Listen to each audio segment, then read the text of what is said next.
Nigin Kapalwak was once the face of Afghanistan's renowned all-female orchestra. She was at home in Kabul when she got word the Taliban had reached the outskirts.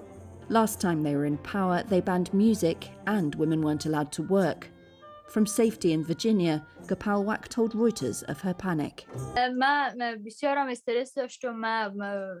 I was under so much stress. I was wearing a sleeveless top inside the house.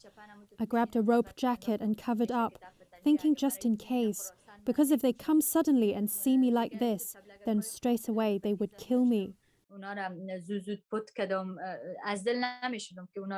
I had this small decorative pair of tabla drums. I tried to quickly hide them. I couldn't bring myself to destroy them, so I just hid them.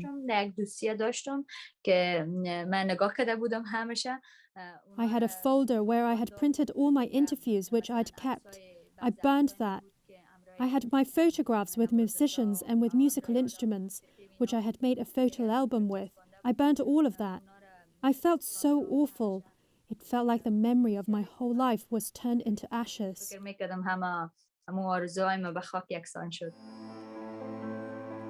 Named Zohra after the Persian goddess of music, the orchestra was mainly made up of girls and women from a Kabul orphanage, aged between 13 and 20. Formed in 2014, it became a symbol of the freedom Afghans began to enjoy in the 20 years since the Taliban last ruled. Though even under the country's Western-backed leaders, Zohra members spoke of hiding their music from their conservative families and facing verbal abuse and threats of beatings. They played a mix of traditional Afghan music and Western classics with local instruments, and entertained audiences from the Sydney Opera House to the World Economic Forum in Davos. Now, armed Taliban stand guard at the shuttered National Institute of Music in Kabul, where Zohra once practiced. Ahmed Sarmast founded the institute. Speaking from Australia, he says a rehearsal was in full swing when the security guards rushed in with news of the takeover. Currently, some of the students are in their home. Some of students went hiding. We all are heartbroken. No one expected the situation to develop in the direction that the situation developed.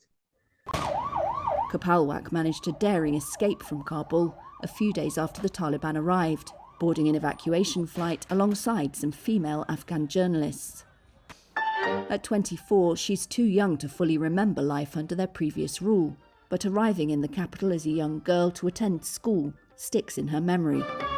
I remember my first glimpse of Kabul. All I saw was ruins, ruined houses, holes in bullet-ridden walls. That's what I remember. And that's the image that comes to mind now when I hear the name of the Taliban. I think perhaps Afghanistan will be destroyed again, like it was then. Since returning to power, the Taliban have sought to reassure Afghans and the outside world. They've said cultural activities, as well as jobs and education for women, will be allowed, within the confines of Muslim Sharia law and Afghan Islamic practices.